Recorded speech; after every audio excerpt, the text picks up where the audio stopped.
Trump's tariff gamble, rising costs, economic risks, and a shifting political landscape. As President Donald Trump marks his first 100 days back in office, his administration's aggressive trade and economic policies, centered on a broad use of tariffs, are becoming a focal point of debate in Washington, on Wall Street, and in living rooms across America.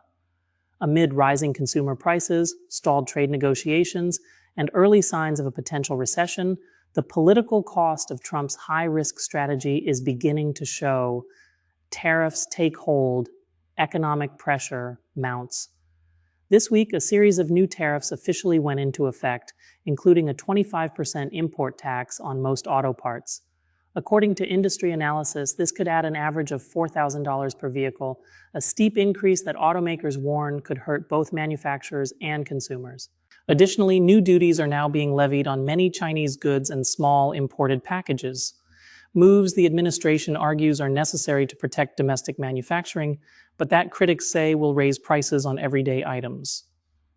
Trump's trade advisors, including Peter Navarro and newly influential Treasury Secretary Scott Bessent, continue to promise that deals with key partners like India, Japan, and South Korea are in the works. But with no significant agreements announced, skepticism is mounting. The White House knows how crucial a deal is, especially with India or China, one White House correspondent noted. But despite behind-the-scenes talks, nothing is close to being finalized. Economic warning signs. The first quarter GDP report showed that the U.S. economy contracted for the first time in years, raising the specter of a recession. If the second quarter also shows negative growth, the U.S. will officially meet the technical definition of a recession. Even before these latest numbers, everyday Americans were feeling the squeeze.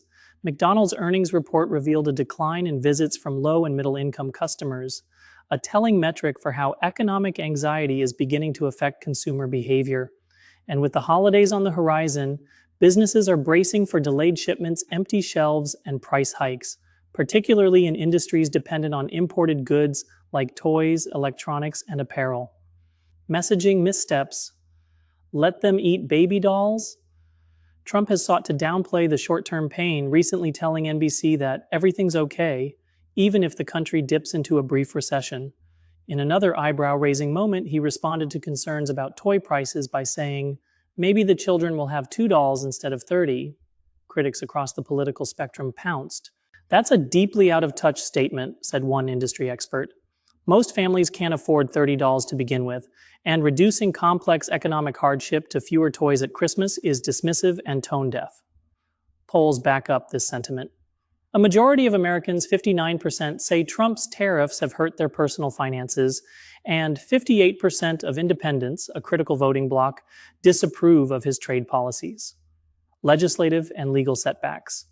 Meanwhile, Trump's administration has suffered a series of legal and legislative defeats. A Trump-appointed judge blocked his use of the 1798 Alien Enemies Act as a legal workaround to fast-track deportations of undocumented migrants, ruling it unconstitutional. In a separate controversy, Trump was asked whether he would always uphold the U.S. Constitution. His response, "I'm not a lawyer," sparked outrage from constitutional scholars and lawmakers alike. "This should offend all Americans," one congresswoman said on air. "The President of the United States doesn't get to opt out of constitutional obligations just because he's not a lawyer." Congress isn't helping either. A legislative attempt to curb Trump's tariff powers failed by the slimmest of margins, 49-49, and lawmakers continue to avoid direct action on trade policy, passing only a handful of minor bills so far this year. Democrats caught flat-footed. Despite growing dissatisfaction with Trump's economic approach, Democrats have struggled to present a cohesive alternative. Some acknowledge the need to move beyond simply criticizing the president. "It's not enough to just say this is bad," one Democratic strategist argued.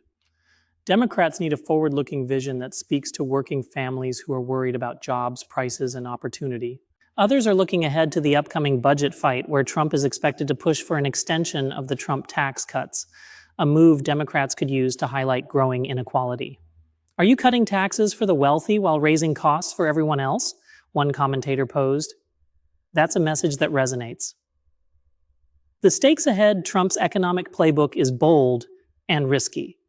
He's betting that a manufacturing revival and tough-on-trade stance will earn him loyalty from working-class voters, even if it means enduring short-term economic pain.